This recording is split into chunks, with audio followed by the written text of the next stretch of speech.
Sir ఇక్కడ America విషయంలో ఒక చిన్న డౌట్ ఎందుకంటే ఇందాక ట్రంప్ మాట్లాడుతూ ఇద్దరు అధినేతలు రెండు పాక్ అండ్ ఇండియా ఈ రెండు అధినేతలు కూడా నాకు మిత్రులే, వీళ్ళిద్దరి మధ్య ఈ సమస్య ఎప్పటి నుంచో ఒక నడుస్తుంది, ఐ థింక్ వేల సంవత్సరాల కొద్దీ అనుకుంటున్నాను, వీళ్ళ సమస్యను వాళ్ళే పరిష్కరించుకుంటాను, మాకు సంబంధం లేదన్నట్టుగా ఆయన బిహేవ్ చేసినట్టుగా మాట్లాడాడు. సో ఇది చాలామంది భారతీయులు షాక్ అయ్యారు, ఏంటి ఈయన మాటలకు అర్థం ఏంటి, మరి అసలు భారత్కు మద్దతు తెలుపుతున్నాడా లేదా, ఈ విధంగా వాళ్ళ సమస్యను వాళ్ళే పరిష్కరించుకుంటారు. తటస్థంగా ఉన్నాను నేను అంటే మనకు మద్దతు ఇచ్చినట్టే లెక్క, అది గుర్తుపెట్టుకోండి. ఓకే, ట్రంప్ ఏం చేస్తున్నాడంటే ఆయన విధానాల్లో అమెరికా ఫస్ట్ అంటున్నాడు. ఈ మధ్యకాలంలో మీరు చూస్తే అమెరికా ఫస్ట్ అంటున్నాడు. సో ముందు మేము బాగుపడాలా, మేము బాగుండాలా, తర్వాత ఎవరి గురించైనా. ఈ యుద్ధాలు ఇవన్నీ వేస్ట్ బై, ఇవన్నీ మేము మానేస్తాం, ఎక్కడెక్కడ ఏమైనా బలగాలన్నీ ఉపసంహరించండి, మాకెందుకు వచ్చిన తలనొప్పి ఇదంతా అంటున్నాడు ట్రంప్. కానీ ట్రంప్కి అర్థం కావాల్సింది ఏంటి, ట్రంప్ మీద కూడా చాలా వ్యతిరేకత. ట్రంప్ ఏంటంటే పెద్దన్న పాత్ర పోషించాలంటే నువ్వు ఇవన్నీ ఉండాలి కదా, లేకపోతే నిన్ను పెద్దన్న ఎందుకు అంటారు, సర్లే నువ్వు ఒక కంట్రీ పక్కన కూర్చో అంటారు, అంతే కదా. సో ట్రంప్ వచ్చినప్పటి నుంచి అమెరికా ఫస్ట్, మనం అనవసరంగా డబ్బులు దేని మీద అంటే దాని మీద ఖర్చు పెట్టద్దు, ముందు మనం బాగుండాలా, మన తర్వాత ఏదైనా అనే ఒక తత్వంలో ఉన్నాడు కాబట్టి ఈరోజు ఆ స్టేట్మెంట్ ఇచ్చాడు. బట్ ఈ స్టేట్మెంట్ అనేది నేను అనుకోవడం ఇది శాశ్వతమైన స్టేట్మెంట్ కాదు, సిచ్యువేషన్స్ అకార్డింగ్ టు సిచ్యువేషన్స్ మారుతుంది. సో అతను ట్రంప్ కామ్గా ఉన్నాడు అంటే కూడా పాకిస్తాన్కే నష్టం తప్ప మనకు కాదు కదా. ట్రంప్ కామ్గా లేకుండా పాకిస్తాన్కి ఏమైనా సాయం చేస్తే మనకు ప్రాబ్లం, చేయకపోతే మనకు ఆ శక్తి సామర్థ్యాలు ఉన్నాయి, మనకు ఎవరు సాయం చేయక్కర్లేదు వాస్తవానికి.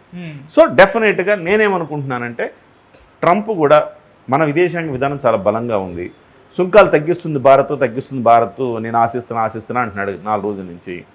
సో మన దౌత్యం మనం నిలిపితే ఆటోమేటిక్గా ట్రంప్ మనకు మద్దతు ఇవ్వాల్సిందే, ఇబ్బంది ఏం లేదు అది.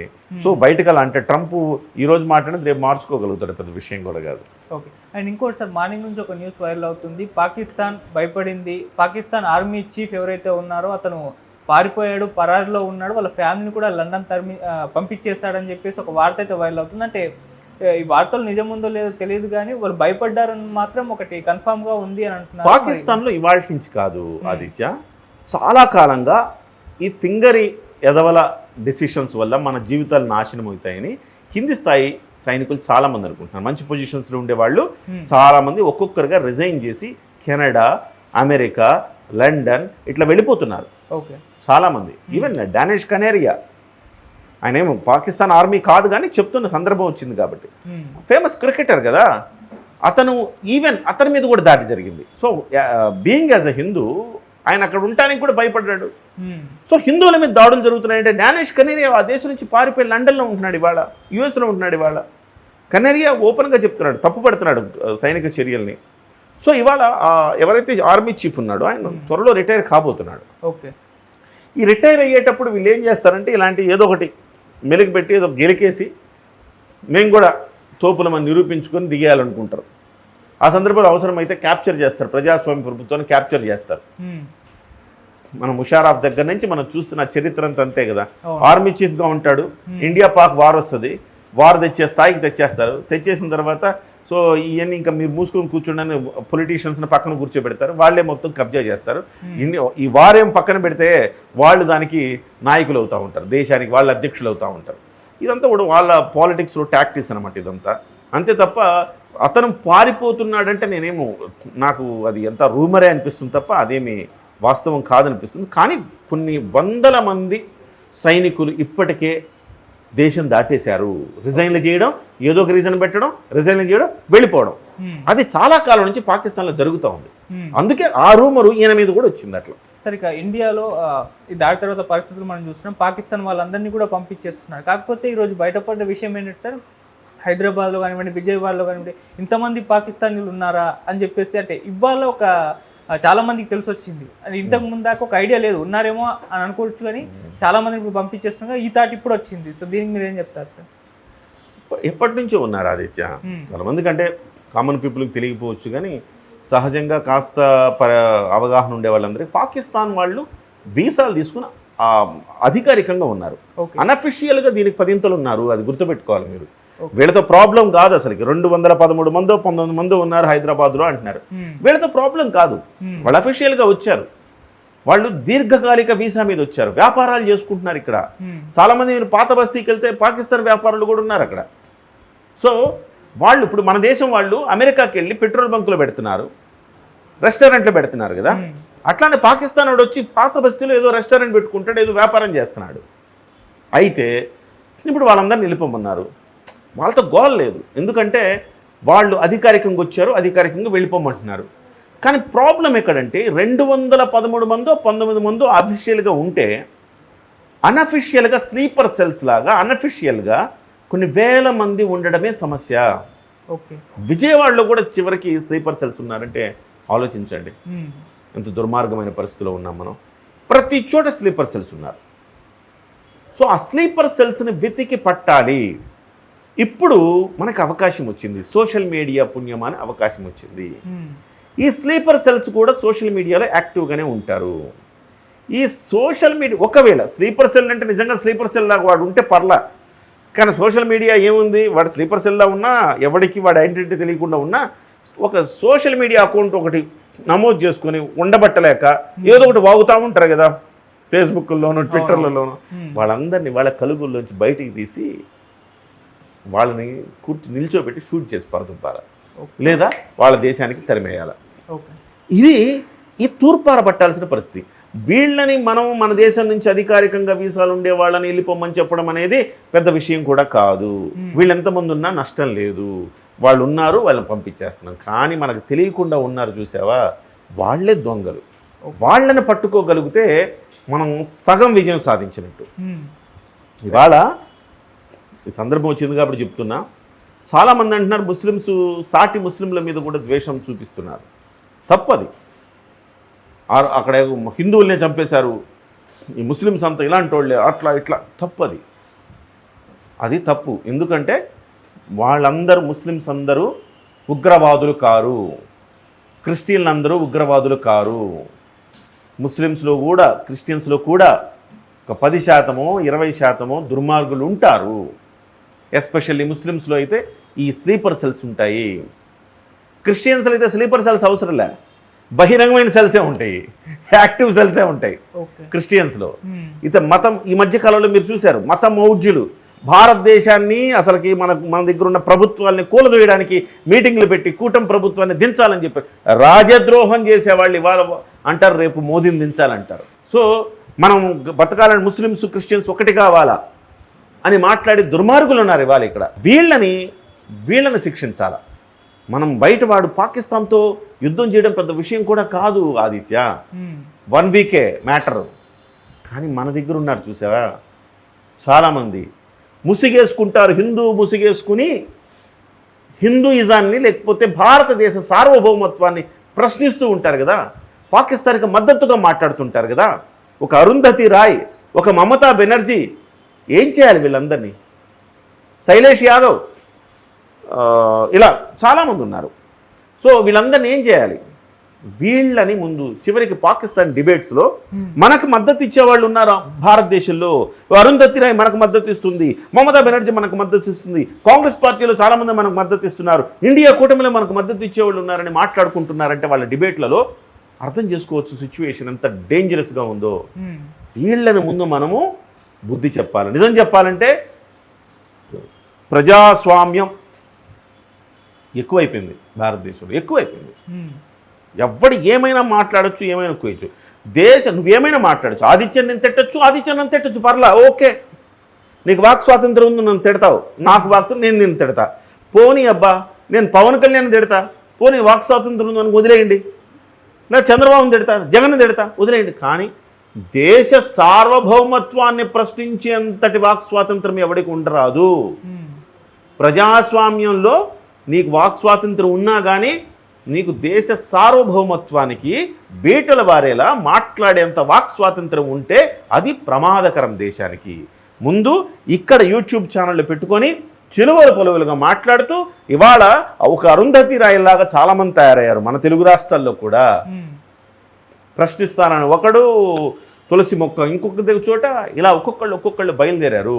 వీళ్ళందరూ కూడా దేశానికి చేటు. సో ఇలాంటి వాళ్ళని ఏర్పరేయాలి. అంటే నేను అంటుంది ఏంటంటే హిందువుల్లోనే, ముస్లింలు క్రిస్టియన్లోనే కాదు, ఆ 10-20% హిందువుల్లో కూడా ఉన్నారని చెప్తున్నా. అటువంటిప్పుడు మన సాటి ముస్లింని మనం ఎందుకు అట్లా ద్వేషభావంతో చూడాలి? అలా ద్వేషభావంతో మనం చూసిన నాడు పాకిస్తాన్ ఉగ్రవాదుల పన్నాగం పారినట్టే. వాళ్ళు ఎందుకు ఇవాళ ఆ రకంగా చంపారు తెలుసా ఆదిత్య?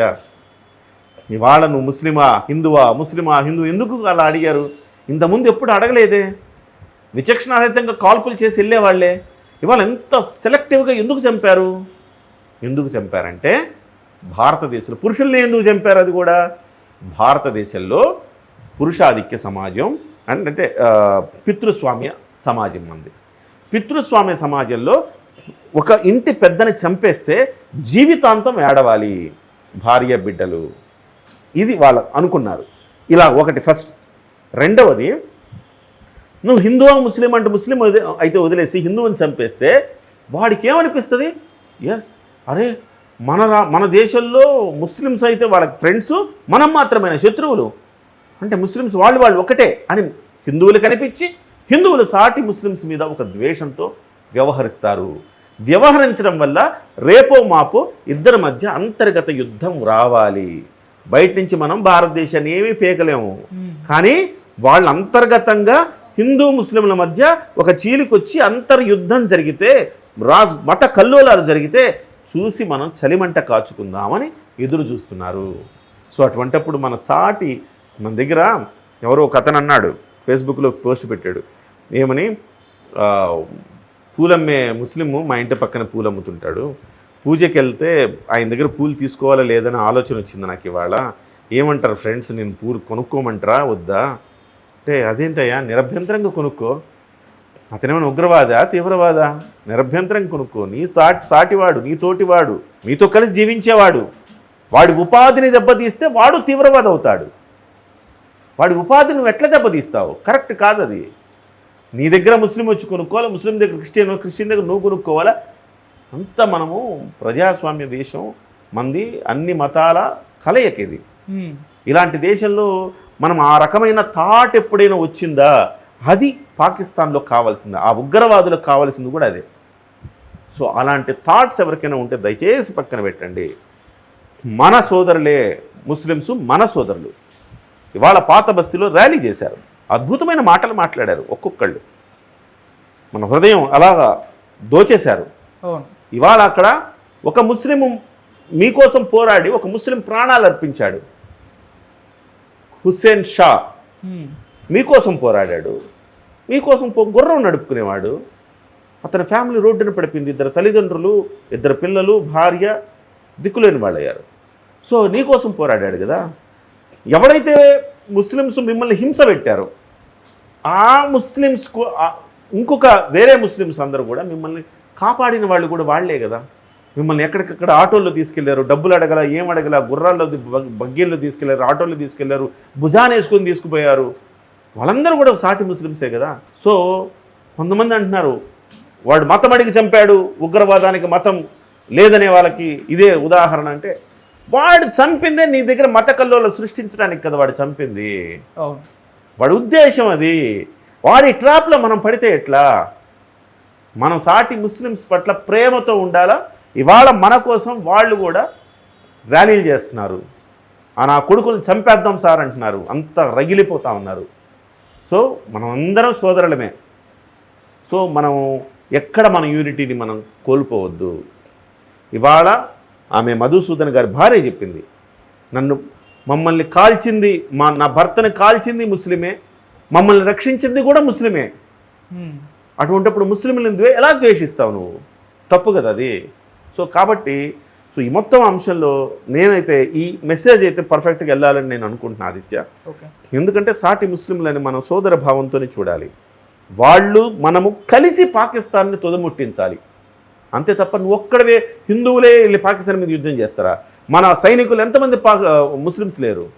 సో మనం కలిసి కట్టుగా ఉంటేనే మనం పాకిస్తాన్కి సరైన గుణపాఠం చెప్పినట్టు. మనం గొడవలు పడితే మనం ఒకళ్ళనొకళ్ళు ద్వేషించుకుంటే అది వాడికి కావాలి, వాడు హ్యాపీగా ఫీల్ అవుతుంది. మనం సక్సెస్ అయ్యాము ఇవాళ అంటాడు. ఇంత ముందు లేనిది ఇప్పుడున్నది ఏంటంటే మత కల్లోలం మనం ఏమి చేయలేని భారతదేశాన్ని వాళ్ళలో వాళ్ళు కొట్టుకొని చావాలని ఒక ప్లాన్ ఇది అని చెప్పి. మీరు అన్నట్టు ఇంత సపోర్ట్ లభిస్తున్నప్పుడు అంటే దేశం మొత్తం ఒక తాటిపైకి రావడం కూడా చూస్తాం. కానీ కొంతమంది అందులో మీరు చెప్పిన వాళ్ళు కొంతమంది ఉన్నారు, ఇంకొంతమంది పాకిస్తాన్కి మద్దతు తెలుపుతూ కూడా మాట్లాడిన వాళ్ళు ఉన్నారు సార్. అస్సాంలో ఒక ఎమ్మెల్యే మాట్లాడారు, అతన్ని అరెస్ట్ కూడా చేయడం మనం చూస్తాం. సో ఈ నేపథ్యంలో ఇటు హీరోయిన్ సమంత గారి గురించి కూడా ఒకసారి మాట్లాడుకుందాం సార్. ఒక పోస్ట్ పెట్టింది, తర్వాత గంటలోపు డిలీట్ చేసింది. ఆమె పాకిస్తాన్కు మద్దతు తెలుపుతున్నట్టు, ఇండియాకి వ్యతిరేకంగా మాట్లాడుతున్నట్టు కూడా లేదు, కానీ అది కాంటెస్ట్ ఏంటో తెలియదు. ఈ కాంటెస్ట్లో మాత్రం పెట్టేసి అంటే సముద్రపు నీళ్ళు సముద్రం తాగలేదు, చెట్లు వాళ్ళు ఇచ్చిన ఫలాలు చెట్లు తినలేవు, ఇవంతా కూడా ఉంది పరుల కోసమే అని చెప్పేసి పెట్టేసింది. సో దీనిపైన కూడా ట్రోల్స్ వస్తున్నాయి, పాకిస్తాన్కి మద్దతు తెలిపిందా అని చెప్పేసి ఇలా రకరకాలుగా ఉన్నాయి. ఏం పాకిస్తాన్ మద్దతు తెలిపిందా అంటే సముద్రపు నీళ్ళు సముద్రాలు తాగలేవు, చెట్ల ఫలాలు చెట్లు తీసుకోలేవు అని చెప్పింది, పూలు తమ పరిమాణాలని అనుభవించలేవు అని చెప్పింది. అలాగే నీళ్లు ఇవన్నీ కూడా అందరివి ఒక్కరివే కాదు, మనం మన సంతోషం కోసం బతికితే హ్యాపీగా ఉంటాం, పరుల సంతోషం కోసం బతికితే ఇంకా హ్యాపీగా ఉంటామని పెట్టింది సార్. ఇప్పుడు ఫలాలు చెట్లు ఫలాలు ఇస్తే ఆ ఫలాలు చెట్టు ఎందుకు తినాలనుకుంటుంది? తినలేవు అంటే అసలు ఆ ప్రోవెర్బే కరెక్ట్ కాదంటాను నేను.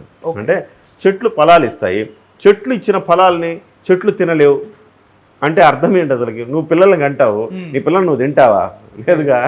సో కాబట్టి నేనేమంటున్నానంటే ఈ తిక్క మేళాలు తిక్క పోస్టులు పెడతా ఉంటాయి వాటి గురించి. ఇప్పుడు మొన్న అంతకుముందు ఆవిడేమంది, ఇంకో హీరోయిన్ అండి నాగ చైతన్యతో నటించింది కదా, నాగ చైతన్య, ఆమె మొన్న లవ్ స్టోరీ ఏదో వచ్చింది, సాయి పల్లవి. ఆమె ఏమంది, నేను పాకిస్తాన్ కోణంలో వాళ్ళు కూడా దేశభక్తులే అంది. నీ మనసులో ఉంటే నీ మనసులో మడిచిపెట్టుకో, అంతే తప్ప ఇతరులు హర్ట్ అయ్యేలాగా మాట్లాడద్దు. ఇవాళ వాళ్ళకి మనకి ఎంతో పెద్ద రైవల్రీ ఉంది. రైవల్రీ ఉన్నప్పుడు నువ్వు ఈ సుభాషితాలు చెప్పొద్దు. ఈ సుభాషితాలు చెప్పేదాన్ని నువ్వు వెళ్ళి పాకిస్తాన్లో ఉండు. 4 రోజులు పాకిస్తాన్లో ఉంటే తెలుస్తుంది. సాయి పల్లవికి కానీ డానిష్ కనేరియాతో ఒకసారి ఒక పావు గంట మాట్లాడమంటే తెలుస్తుంది. డానిష్ కనేరియా పాకిస్తానీనే కదా, ఆయనతో మాట్లాడితే తెలుస్తుంది పాకిస్తాన్ వాళ్ళు ఏం చేస్తున్నారు, వాళ్ళ దేశభక్తులా లేకపోతే ఏంటనేది. సో వీళ్ళందరూ సెలబ్రిటీలు, వీళ్ళకి చేతనైతే మంచి మాట్లాడాలి ఆదిత్య, చేత కాకపోతే కామ్గా ఉండాలి, అంతే తప్ప ఏదేదో పోస్టులు పెట్టి దాని మీద నెగిటివ్ వస్తుందని మళ్ళీ డిలీట్ చేసి అంటే ఎందుకు ఇవన్నీ తిక్క చేష్టలు ఎన్ని ఎందుకు? అవన్నీ మానుకోవాలి. ఇవన్నీ ఇప్పుడు చాలా సెన్సిటివ్ ఇష్యూస్. ఇవాళ బాలీవుడ్లో సినిమా అబీర్ గులాల్ అనే సినిమా రిలీజ్ అవుతా ఉంది. పాకిస్తానీ నటుడిని తీసుకున్నారు, నిర్మాతలు దర్శకులు హిందువులు. పాకిస్తాన్ నటుడిని తీసుకుని అంటే ఉన్న ఖాన్లు చాలరా మీకు?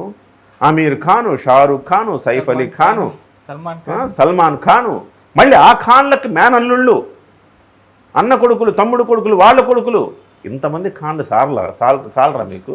మళ్ళీ పాకిస్తాన్ నుంచి మరొక ఖాన్ని తెచ్చుకోవాలా? సిగ్గు శరం ఉండాలి కదా. సో పోయి తగుదనమ్మా అంటూ పాకిస్తాన్ నుంచి ఆడెవన్నా తెచ్చుకున్నారు, ఫహద్ ఖాన్ అంట. వెంటనే విపరీతమైన ట్రోల్ వచ్చేటప్పటికి ఆ సినిమాను కూడా ఇప్పుడు రిలీజ్ చేస్తారో లేదో డౌటే. ఎందుకంటే మొత్తం స్మాష్ అయిపోద్ది, థియేటర్లో ఎవడు వెళ్ళడు, ఆడదు సినిమా.